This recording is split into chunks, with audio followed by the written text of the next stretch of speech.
안녕하세요, 돌집사 TV입니다.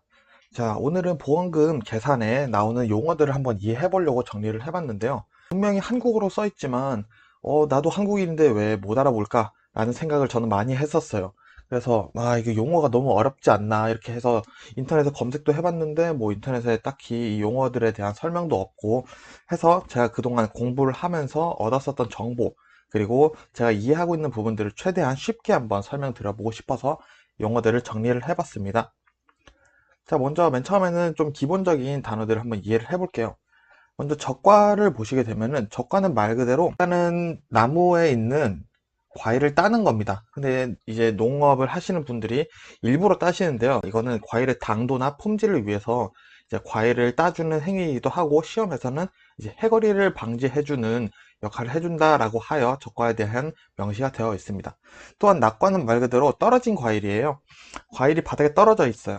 그러면 그게 그냥 바로 낙과라고 이해를 해주면 되고요. 착과는 달려있는 과일입니다. 나무에 달려있는 과일이에요.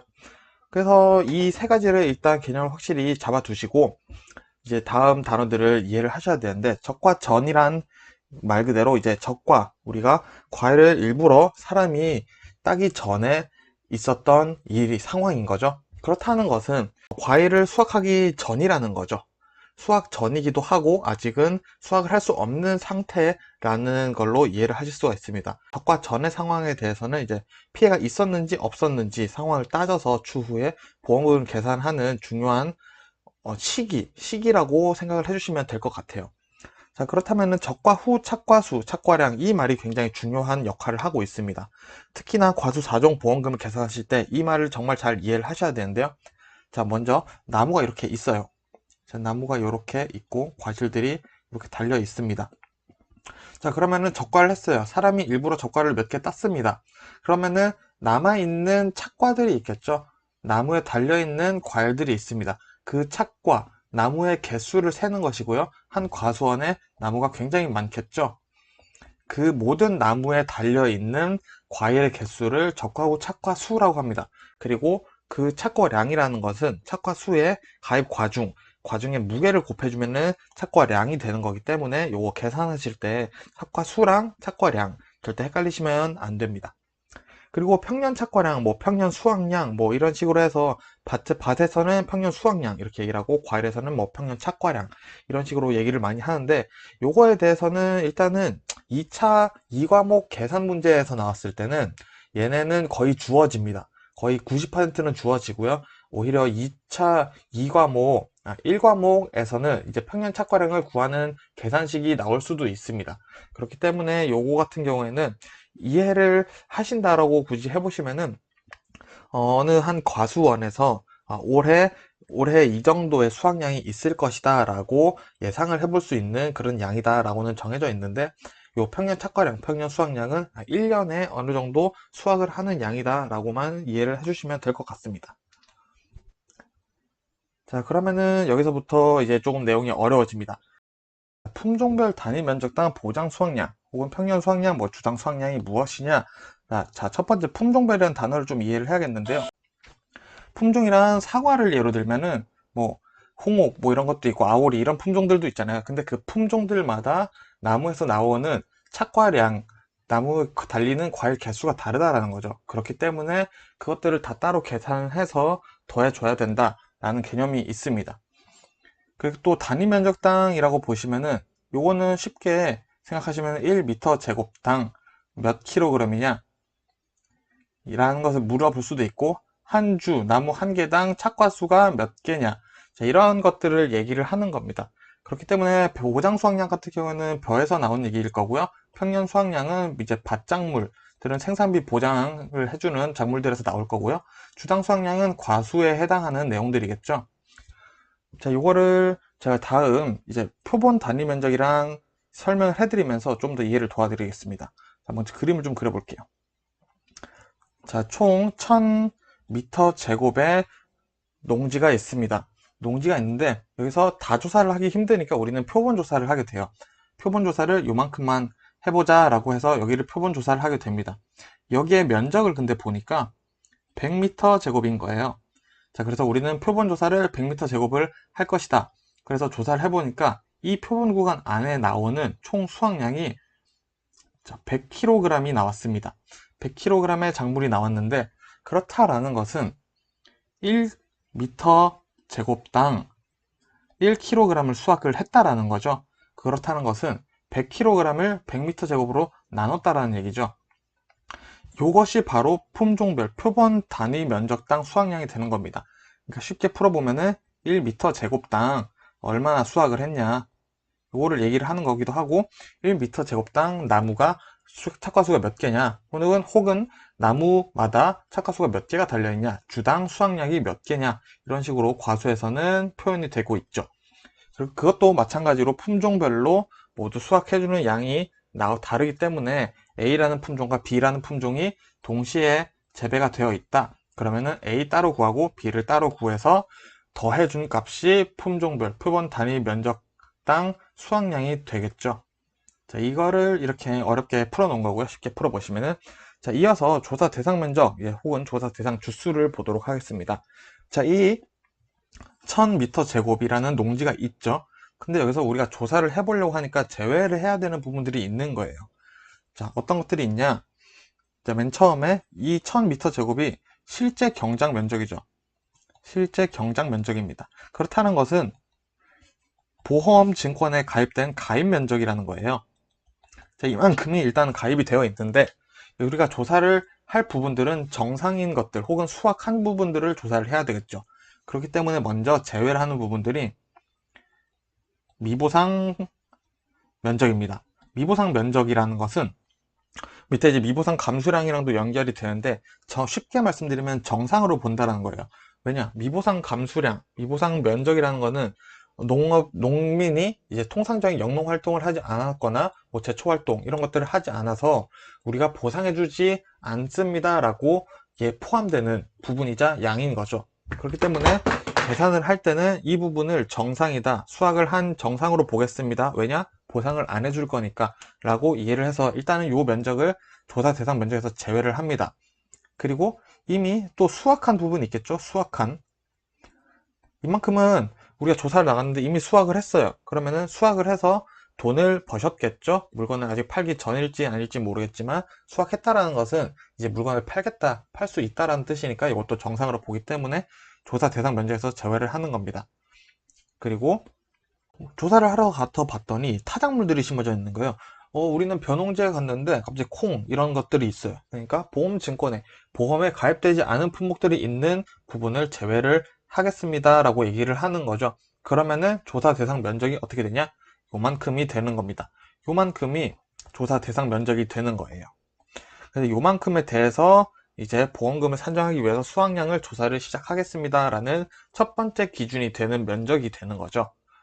자, 마찬가지로 여기서 주수, 나무도 똑같이 생각을 해주시면 되고요.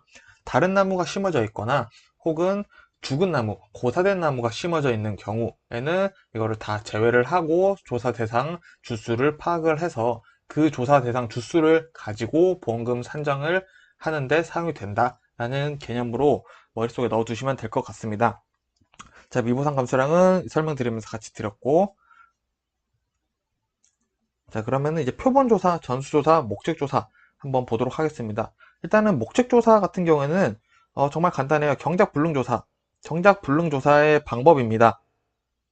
말 그대로 눈으로 보는 거고요. 눈으로 대충 봐가지고, 왜 대충이라고 표현을 하면 안 되지만 이제 GPS 이런 걸 가지고 눈으로 먼저 조사를 해서 이거 진짜 피해가 있구나, 조사를 해야겠다라는 게 그냥 목적조사이고요. 우리가 중요하게 봐야 될 것은 표본조사이자 전수조사입니다. 자, 먼저 또 농지를 한번 그려보겠습니다.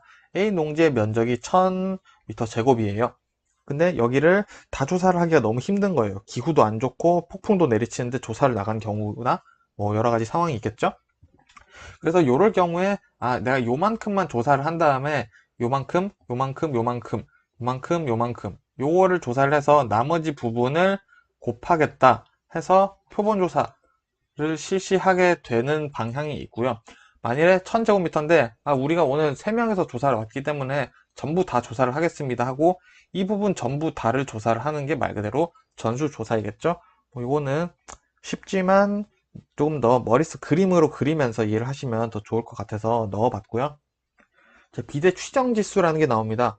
저도 이 비대 추정지수가 도대체 왜 나오는 건가 고민을 했었는데, 일단은 양파랑 마늘에 우리는 비대 추정지수가 나오는데요. 제가 알아본 바로 의하면은 일단은 성장을 2번을 한다고 돼 있어요. 그러면서 이 비대 추정지수, 비대라는 말 자체가 양파나 마늘에서 얘네가 과실이 이렇게 있는데, 보통은 이게 점점 커지잖아요. 근데 양파나 마늘은 요렇게 시간이 흘러도 계속 이 크기다가 갑자기 어느 시기가 지나면은 이만큼 갑자기 확 커지는 그 시기가 있다라는 거죠. 그렇기 때문에 이 비대 추정 지수가 존재를 해서 갑자기 커지기 전에 사고가 났을 때 이 보험금을 계산해 주기 위해서 1에서 더한 것을 이제 작물 무게를 합계를 해서 계산하면은 작물 무게가 10kg인데 비대 추정 지수를 더하면은 뭐 한 15kg, 12kg 이런 식으로 나오겠죠. 그래서 그만큼 우리가 더 보상을 해주겠다라는 뜻으로 비대 추정 지수를 더해준다라는 개념이 있습니다. 그 양파나 마늘 같은 경우에는 수확량을 구할 때 1에서 비대 추정 지수를 곱한 값을 표본 구간별 작물 무게 합계를 곱해준다. 자, 요거 표본 구간별 작물 무게 합계도 마찬가지로 표본 구간을 조사를 한 부분이 있겠죠. 자, 농지가 1000인데 표본 구간으로 100을 조사를 했다. 그럼 이 100m 제곱 안에서 수확한 총 무게가 표본 구간별 작물 무게 합계가 되는 거니까 너무 어렵게 생각하실 필요는 없습니다. 자, 마늘은 그리고 환산계수, 난지형, 한지형에 나눠서 이렇게 또 숫자가 존재하는 것까지 외워주시면 될 것 같고요. 피해 인정계수라는 게 또 있어요. 자, 여기서는 일단은 제가 브로콜리를 좀 예로 들었습니다. 왜냐? 브로콜리가 조금 특이한 케이스를 가지고 있어요. 근데 여기서 중요한 부분이 뭐냐? 피해 인정계수라고 돼 있어요, 분명히. 그렇다면은 피해 양을 조사를 하겠다라는 뜻인 거죠. 만일에 정상인 브로콜리가 있어요. 브로콜리가 정상이에요. 그러면은 얘는 피해를 하나도 안 입은 거죠. 그래서 0이라고 하는 거고요.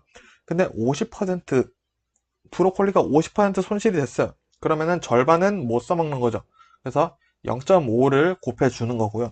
80%를 피해를 입었다. 그러면은 80%를 못 쓰니까 0.8. 그리고 전부 다 피해를 입었다. 그럼 1로 해서 이 피해 양을 구하는 개수 기준이 된다라는 개념으로 이해를 해주시면 될 것 같습니다. 얼마나 피해를 입었는지 산정을 하겠다라는 거죠. 자, 그리고 생산비 보장 품목, 그리고 시설 작물에 등장하는 친구들이 경과 비율이에요. 경과 비율이라는 거는 뭐 이런 내용들이 일단은 들어가 있는데, 이거는 기본적으로 이제 우리가 외워야 되는 부분이니까 이건 한번 보시면 될 것 같고요. 경과 비율이라는 개념을 좀 설명해 드릴게요. 자, 맨 처음에 제가 고추를 심었어요. 고추를 심었는데 이렇게 쭉 가다가 이제 수확기가 여기 있다고 가정을 해볼게요. 근데 한 요쯤 돼서 사고가 나서 고추가 다 죽어버렸어요. 그러면은 이제 경과 비율이 중요해지는 겁니다. 자, 그러면은 내가 언제 심었는데 여기까지 며칠이 걸렸다. 땡땡일이 뭐 10일이 지났다. 그럼 그 10일만큼에 대해서 보상을 해주겠다라는 개념이 바로 이 경과 비율입니다. 그러니까 얼마나 됐냐? 심은 지 얼마나 됐는데 그 전에 사고가 났다. 왜냐? 뭐 고추 같은 경우는 사실 사고가 나면은 뭐 피해율이 중요한 거 아니라 사고 나면 사실 못 먹잖아요. 그렇기 때문에 고추나 브로콜리, 시설작물 이런 것들에는 이제 경과 비율이 들어가 있는 부분들이 있고요. 또 수확기 후에도 사고가 날 수도 있겠죠. 그런 경우에는 이제 경과 비율을 또 계산하는 방식이 이런 식으로 나눠진다라는 거. 일단은 뭐 그 정도만 먼저 보시면 될 것 같습니다. 자, 그리고 자기부담 비율, 자기부담금, 자기부담 감수량 뭐 이런 것들이 나오는데, 일단은 자기부담금이나 자기부담 감수량은 기본적으로는 자기부담 비율에 의해 산정이 됩니다. 하지만 여기서 일단 자기부담금 알아야 될 건 시설물이라고 하면 뭐 비가림 시설 이런 것들이 있어요. 인삼, 포도, 대추, 참다래 이렇게 존재를 하는데, 거기서 나오는 자기부담금은 뭐 10에서 30만 원 한도 사이에서 뭐 지급이 뭐 책임을 져야 된다라는 내용이 있으니까 한번 확인을 해보시고요. 이제 공부하시면서 자기 부담, 이런 자기 부담이라는 단어 자체가 나온다라는 거 쉽게 이해를 해보시면은, 우리가 자동차 사고가 나잖아요. 그러면은 몇 대 몇이냐, 1대 9냐, 뭐 5대 5냐 이런 식으로 과실이 책정이 되죠. 근데 만일에 제가 너무 잘못하지 않았는데 제가 과실이 1이 잡힌 경우가 있어요. 그러면은 100만 원이 나왔을 때 제가 10만 원을 내야 된다라는 거죠. 그 개념이랑 똑같다고 보시면 됩니다. 그래서 자기 부담 비율이라는 것은 100만 원의 손해가 있었을 때 10%, 15%에서 뭐 20, 30, 40% 내가 선택한 자기 부담 비율에 따라서 보험금의 어느 정도는 내가 책임을 진다, 내 과실로 인정을 한다 라는 부분의 개념이다 라고 이해를 해주시면 아마 절대 안 까먹으실 겁니다. 자, 그러면은 이제 유효 중량이라는 것도 한번 보도록 할게요. 유효 중량이라는 거는 일단은 벼 그리고 콩에 나오는 내용입니다. 그래서 유효 중량이 뭐냐? 말 그대로 무게를 구하는 거네. 무게를 구하는 거예요. 벼와 콩의 무게를 구하는데 왜 유효 중량이라는 게 존재를 하냐? 라는 거를 보시려면 일단 함수비라는 개념을 아셔야 됩니다. 자, 우리가 벼의 쌀알이 이렇게 있어요. 벼입니다. 자, 그림을 잘 못 그리는데. 근데 얘를 우리가 탈곡을 해서 보통은 이제 말리죠. 그러면은 얘 안에 있던 수분의 함량이 있어요. 요만큼의 수분. 이 요만큼의 수분은 날아가니까 무게로 쳐주지 않겠다라는 거예요. 어떻게 보면 되게 치사한 거죠. 그래서 내가 벼와 콩의 수확량을 조사를 할 건데 맨 처음에 막 포대자루 이런 거를 해보니까 10kg 나왔어요. 맨 처음에 10kg인데 분명히 이거 10kg인데 수분 날아가고 이 안에 들어가 있는 함수 B 수분의 함유량을 제외를 해보니까 요거 한 9kg밖에 안 되는데 9kg로 인정을 해줄게 라고 얘기를 해주는 게 유효 중량, 실제로 유효한 무게다 라고 얘기를 해주는 거죠. 그것을 어떻게 산정하냐? 이 함수비를 통해서 산정을 해주는 개념이다 라고 이해를 해주시면 될 것 같습니다. 자, 이것도 마찬가지로 뭐 단위 면적당 유효 중량, 뭐 표본 조사를 했을 때는 표본 구간 단위 면적당 유효 중량 이런 식으로 말이 길어지겠지만 절대 어려워하실 필요 없고 그냥 표본 구간 내에서 나온 총 무게를 표본 구간 면적당 이제 단위 면적당 유효 중량이라 하는구나 넓이로 나눠줬을 때 이것도 마찬가지로 유효 중량이 10kg예요. 근데 표본 구간 조사를 해보니까 100m 제곱이었던 거죠. 그러면은 1m 제곱당 0.1kg의 단위 면적당 유효 중량이 된다 라고 이해를 하시면 됩니다. 자, 이렇게 해서 일단은 제 기준으로 제가 시험 준비를 처음 공부를 했을 때 복잡하고 어려웠었던 내용을 한번 준비를 해봤는데요. 이 밖에도 헷갈리는 내용들이 있으시거나 요 개념이 잘 안 잡힌다라고 하시는 분 내용들이 있으시면은 댓글 남겨주시면은 제가 어떻게든 쉽게 설명드려서 이해하시는데 조금 도움을 드릴 테니까 댓글 많이 남겨주시면은 감사하도록 하겠습니다. 또 그 댓글을 통해서 다른 분들도 많이 보시고 도움이 되실 테니까 질문 많이 해주시면은 저도 시간 내서 열심히 답변을 달아드리도록 하겠습니다. 감사합니다.